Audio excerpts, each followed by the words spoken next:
What's up guys, in this short tutorial I will show you how to install and update your Wi-Fi drivers on Windows 11.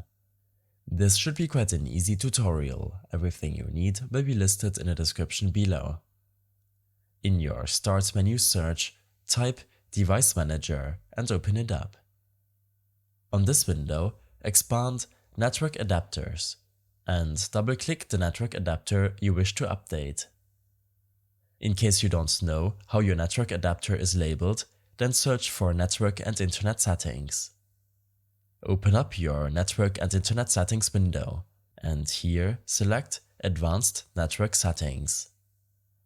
On this window, scroll down and click on More Network Adapter Options.